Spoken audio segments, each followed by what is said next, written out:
abandi bagiye bakuboka aho twise ku mugabane wa Amerika y'Amajyepfo n'ubundi muri rusange bakomeje kugenda basakiranya ndetse banahangana mu buryo bukomeye cyane n'abarwanyi b'ingabo za FCM 23 kugeza magingo yangaye. No kuvuga ngo aya makuru arimo aragenda yumvikana hangaha, namwe mu makuru y'ingenzi ugomba kugenda umenya wowe aho dukurikiye, dore yuko bivuga ko haje kugenda humvikana gukozanyaho mu buryo bukomeye cyane. Izi ngabo zo kandi rwama 23 na twirwaneho nyuma yuko zikuwe muri izi nce zirashaka kuba zagenda n'ubundi zigarurira aka gace n'ubundi nkuko bisanzwe bwana Mr. Rene. No kuvuga ngo hari amakuru nshaka kuba twagarukaho ajyanye na drone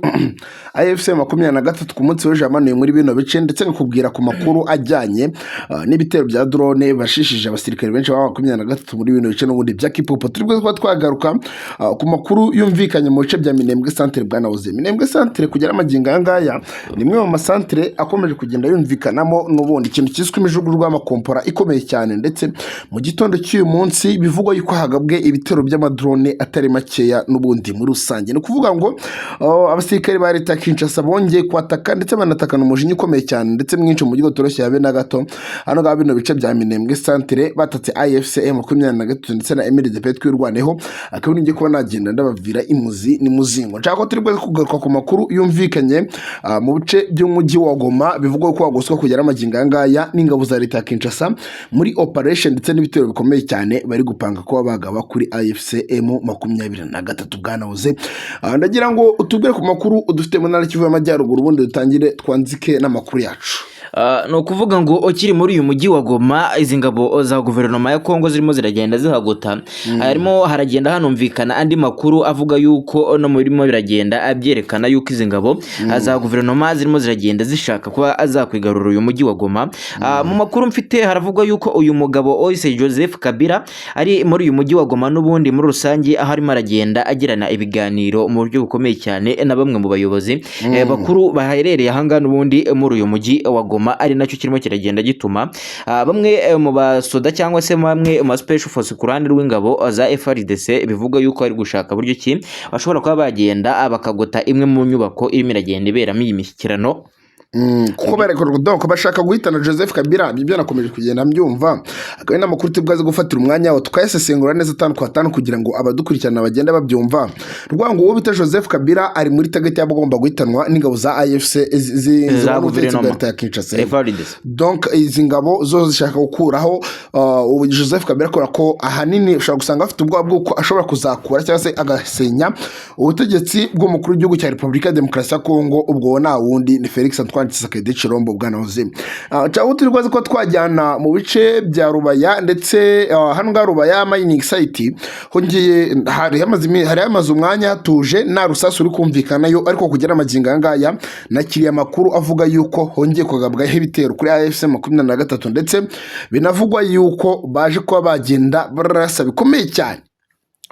bikomeye cyane babarinzi ba AFC 23 ndetse n'imbunda zikaza kumvikana ari nyinshi cyane, ubwo AFC 23 nayo yari kugerageza kwirwa no mu buryo bukomeye cyane. Oze nshaka tuze kugaruka no ku makuru ari kumvikana ariko idoha muri Katari,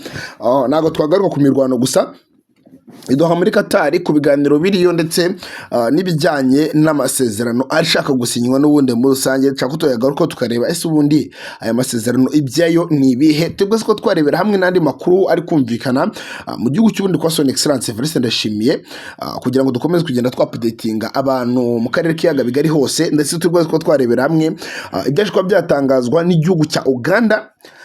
ku mutwe wa FDLR, ku mutwe w'inyishyamba za FDLR n'ubundi muri rusange. Byose ni ushaka ko twayanda turebera hamwe. Oze nshaka kuguhereza ikaze, nkariza ikaze abadukurikiye mbasaba gukanda like, kuri like mukandeho cyane rwose, abasaga 53 turi kumwe aka kanya dutangiranye makuru yacu,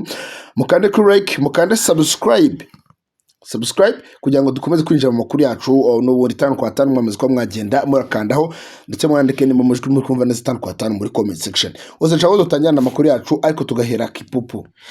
No kuvuga ngo iyi axe ya Kipupu cyangwa se aka gasantere ka Kipupu agakomeje kugenda agahinduka icyo twise isibaniro y'imirwano ndetse n'urugamba mu buryo butoroshye habe na gatoya. Nibyo mbahereje mikaze ndetse ngiye kuba nagenda mbavira imuzi n'umuzingo updating kuri uru rugamba, ambabwire uburyo operation yaje kuba yagendamo, dore yuko bivugwa ko bamwe mu barwanyi bo ku ruhande rw'ingabo za FCM23 rwose abasaga 17 baje kwita ababikomerekeramo, ndetse binavugwa yuko harimo abakomeretse mu buryo bukabije bashobora kuba bagenda babyitabiramo Imana bitewe n'ibiturika mu buryo bukomeye cyane byaje kugenda bibekukana, ndetse na zimwe mu ntwaro karundura zo ku ruhande rw'ingabo za FARDC ndetse na ROIBO. Aba barwanyi bo ku ruhande rw'ingabo z'u Burundi baje kugenda n'ubundi baterurirwa zimwe mu ntwaro zabo, cyangwa se baje kuba bagenda abazihomba bitewe n'ibiturika n'ubundi baje kugenda birasaho byo mu bwoko bwa RPG, nk'uko amakuru n'ubundi yaje kugenda atugeraho neza 5/5. no kuvuga ngo uru rugamba ndumwe mu ntambara zaje kugenda zigaragara muri Ikivu y'Amajyepfo mu masaha yo mu rukerera rw'uyu munsi, n'ubundi urabyumva hari mu masaha y'ijoro, aho abarwanyi bo ku ruhande rwa FCM23 nk'uko umusanzwe mubizi bagiye kwa abakambika mu duce n'ubundi twegereye ahangaha muri Kipupu, nyuma y'uko baje kuba bagenda bakurwamo n'ingabo za FARDC bakagenda n'ubundi bahungira ndetse banashyira defenses zabo mu duce turi mu birometero bikeya uvuye ahangaha muri Kipopo. Mu masaha yo mu rukerera nk'uko nari mbibabwiye nibwo hagiye humvikana amwe mu masaso ndetse na zimwe mu ntwaro zari zimo ziragenda zimanurwa ahangaha ku mirongo y'imbere ku rugamba muri izi nce za Kipopo, kuko Kipopo bakomeje kugenda bashaka buryo ki bayigarura bitewe no kuba bashaka kuba bakwigarura n'ubundi tumwe mu duce two muri teritwari ya Fizi, aho bashaka kuba bagenda berekeza basatira mu nce za Baraka, dore yuko ahangaha muri Mwenga hegeranye n'ubundi ni teritwari ya Fizi nk'uko mu miterere cyangwa se relief y'ahangaha kuri ubu butaka bwa Kongo bimeze. Ni ukuvuga ngo bwana Mr Irene, aba barwanyi bakimara kuba bashaka kwataka operation yabo urabyumva already bari bamaze kugenda banoza umugambi ndetse banegeranya intwaro kugira ngo babashe kuba bagenda bahangana n'aba barwanyi bo ku ruhande rw'ingabo za guverinoma ya Kongo, bagenda begeranya icyo twise amasasu burende n'iki kugira ngo babashe kuba bakwataka, kuko ahantu bari uko amakuru agenda tugeraho 5/5 bivugwa yuko bari butumburuke bwo hejuru cyangwa se mu duce tw'imisozi twunamiye ahangaha muri izi nce za Kipupu, ku buryo urumva kwa rukumanuka abari hasi baba babyitegeye neza n'ubundi bareba aba barwanyi ba M23 niba batatse. ni ukuvuga ngo amwe mu makuru ufite hano ga Kipupu rero abantu benshi batari bamenya nuko umujyi wegeranye na Kipupu hafi mu kilometero kimwe uvuye Kipupu bamaze ko bakigarurirwa na FARDC. Mu kuba uyu mujyi wigaruriwe na FARDC rero bwana Oze kugira amaginga aya ngaya ndakubwiza ukuri yuko